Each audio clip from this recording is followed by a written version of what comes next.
The tech wizards at CDPR and Epic are absolutely cooking right now. At the Unreal Fest 2025, their latest presentation of all the new and upcoming features for the next version of Unreal Engine 5, they showcased a lot of cool new tech that was developed in cooperation with CDPR to suit their needs for open world game design. Specifically for The Witcher 4 and the new Witcher saga in total, as well as Cyberpunk 2 and all the other games CDPR has in the oven right now. And the absolute geniuses at CDPR have already pushed the boundaries hard with Cyberpunk 2077 and their very own Red engine, so naturally I was very curious about what they would come up with when they announced their partnership with Epic back in 2022. To bring you up to speed real quick, CDPR announced in March 2022 that they will form a partnership with Epic Games and move all further development to the Unreal Engine 5. The partnership was meant to bring new open-world RPG systems to the Unreal Engine, which will be developed by the engineering experts of CDPR and Epic together to further strengthen the engine's position in the industry. Fast forward to December of 2024 and the first cinematic trailer for The Witcher 4 is revealed. It features Ciri as the new main protagonist, and it gives a glimpse of what the series might look like in the future. Fast forward again for another 6 months, and today they had an Unreal Engine tech demo featuring The Witcher 4 running natively in-engine at 60 frames per second on a base PlayStation 5. Okay, we got to slow down here for a bit, as I really think that this is a vital piece of information that is absolutely crucial to understand here. This 14-something minute long presentation is not, and I really want to double down on this, it's not a gameplay trailer or any indication of what the game will definitely look like. It is a technical demonstration of what features the next version of the Unreal Engine, that'll be Unreal Engine 5.6, will get. They are showing off new systems and tools that they have been working on for the past years that have been developed together with CDPR. Does that mean that the game will look exactly like this? Absolutely no. And I think this is really important to understand, as I've got the feeling that this will fall flat on their feet if the final game looks even the tiniest bit downgraded. Anyone remember the quote-unquote gameplay reveal trailer for The Division 1 at E3 back in 2014? I will never forget the backlash Ubisoft got, and rightfully so, when the game finally released and didn't look nearly as good and crisp as the trailer. And probably even more of you also remember the 48-minute gameplay reveal of Cyberpunk 2077 at E3 2018, where they showed so many gameplay features that then were scrapped and chopped from the game for various reasons, either because the story was rewritten partially or they just couldn't make it happen from a technological perspective. In the end, it doesn't matter, because the only thing that the people care about is that something was presented, but it wasn't delivered. And no matter how often they explained why things got removed or how often they announced it even before the actual release, it came back to bite them in the ass big time. That's exactly why I really want to clarify that what we got to see today is by no means real gameplay that presents the final product. It might, but I wouldn't count on it. I think this tweet from Sebastian Kalemba, game director at CDPR, sums it up really nicely. I was privileged to present the Witcher 4 tech demo on behalf of the entire CD Projekt Red team, and I'm incredibly grateful for this opportunity. Huge congrats to both teams at Red and Epic for pulling it off. And further down the tweet he goes on and says, one super important thing to remember, this isn't a demo of the game itself, but rather a showcase of the engine and its capabilities. It's an early look and demonstration of what's possible at this stage of development, thanks to everyone's joint efforts. This is also reflected in a PDF document that was released along with the tech demo. Here it says, this is not a gameplay showcase. First and foremost, what we presented at the State of Unreal 2025 is not gameplay footage from The Witcher 4.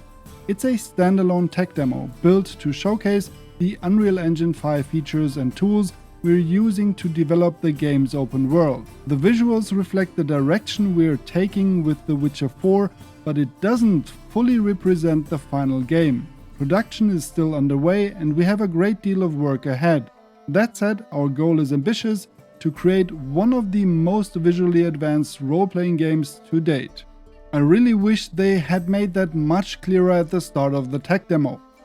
But now, with all that out of the way, let's move on to the juicy stuff of the tech demo. They kick things off with a new cinematic trailer, and if you haven't seen it yet, I will let it run real quick. If you want to skip to a later section of the video, feel free to use the timestamps provided in the description.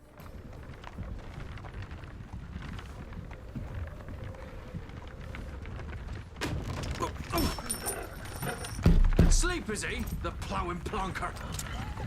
Break me pearlies on this blasted pit-ridden tract.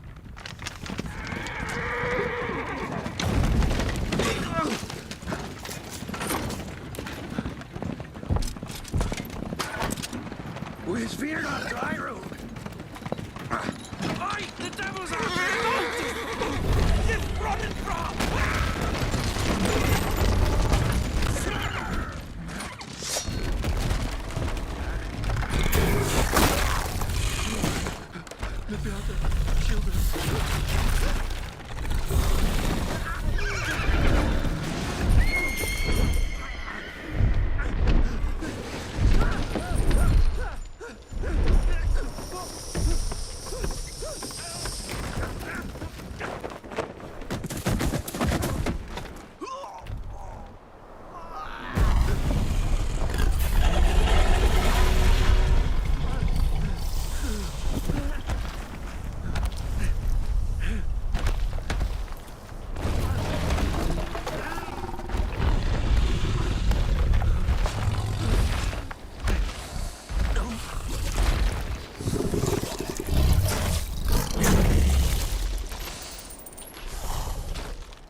Salt.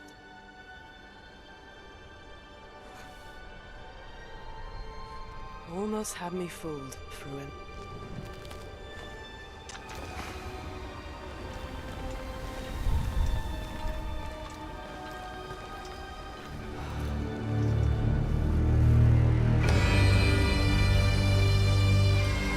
Man, I have to say, I just love CDPR's cinematic trailers. They set the tone right from the start and deliver throughout. But after that, we got some really good and interesting information about the new Witcher game and of course, the technology they have been developing for the past couple of years. In the demo, we can witness Ciri as she's undertaking a Witcher contract in a, for the players, brand new region called Kovir. Of course, those of you who read the books will be familiar with Kovir already. This mountainous region with dense forests and pristine creeks looks absolutely breathtaking in-engine. To me, the most impressive technological achievement here is how realistic all the trees and foliage look. This is achieved by their new nanite foliage system. It's a completely new technology built from the ground up that perfectly models intricate details on plants and wildlife and is fully scalable. At least in this tech demo, it looks amazing. We also get to see Ciri's very own roach, Meet Kelpie. They introduce a new feature called multi-character motion matching. It synchronizes Ciri and Kelpie so every interaction from any angle is perfectly aligned. The next feature, called Rude Motion Movement, enhances the realism of how Kelpie moves and reacts to changes in speed and direction. Notice how perfect it looks when Ciri turns her around.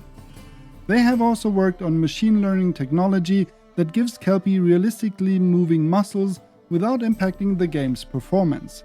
In fact, many of the new systems are aimed directly at creating a world grander in scale, but always with performance in mind. They aim to always achieve a steady 60 FPS on the base PS5. Even when they fly through the forest, with lots of new models appearing on the screen in a short amount of time, there are no pop-ins or loading stutters thanks to the effort of the engineers at CDPR and Epic and their new systems on how to load and render the open world. This also plays a key role in how they are able to create dense and lived-in towns and settlements in The Witcher 4. Besides some really cool interactions with the NPCs, they show off their new animation framework for scaling up crowds and really making the town buzzing with over 300 moving objects per scene in real time. They end the tech demo with a first look at Lan Exeter, the winter capital and a major port city in Kovir. And I have to say, it's absolutely beautiful. And I can't wait for the first real gameplay of The Witcher 4. If you enjoyed the video, help me out and leave a comment, like the video and subscribe to the channel for more content on The Witcher 4.